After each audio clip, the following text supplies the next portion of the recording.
ഒരു ദിവസം അങ്ങാടിയിൽ നിന്ന് അലിയാർ തങ്ങൾ വരുമ്പോൾ ഭാര്യ ഫാത്തിമ ബീവി എന്നും അങ്ങാടിയിൽ നിന്ന് ജോലിയൊക്കെ കഴിഞ്ഞ് വരുമ്പോൾ സ്നേഹത്തോടെ സ്വീകരിക്കുന്ന, സ്നേഹത്തോടെ കൂടെ ഇരിക്കുന്ന, പ്രണയാതുരമായി തന്നോട് സംസാരിക്കുന്ന, ചേർത്ത് പിടിക്കുന്ന അവൾ ഇന്ന് തന്നെ കാര്യമായിട്ട് നോക്കുന്നു പോലുമില്ല.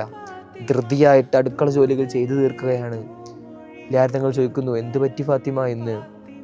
ഫാത്തിമായി പറയുന്നു, എനിക്കിന്ന് നിങ്ങളൊന്നും നോക്കാൻ സമയമില്ല, ഞാനൊരു യാത്രക്ക് പോകാൻ വേണ്ടി തയ്യാറെടുത്തുകൊണ്ടിരിക്കുകയാണ്. അലി റളിയല്ലാഹു അൻഹു പറയുന്നുണ്ട്, എന്നെ കൊണ്ടുപോകുന്നില്ലേ? ഫാത്തിമായി മറുപടി പറയുന്നു, ഇല്ല, നിങ്ങളെ ഇപ്പോൾ കൊണ്ടുപോകുന്നില്ല. ഓക്കെ, ഇനി എന്നാണ് തിരിച്ചു വരുന്നത്? ഞാൻ ഖിയാമത്ത് നാളാവാതെ തിരിച്ചു വരുന്നില്ല എന്ന് ഫാത്തിമ ബീവി പറഞ്ഞുകൊണ്ട് അവരുടെ കണ്ടമിടറി കരഞ്ഞു പോവുകയാണ്.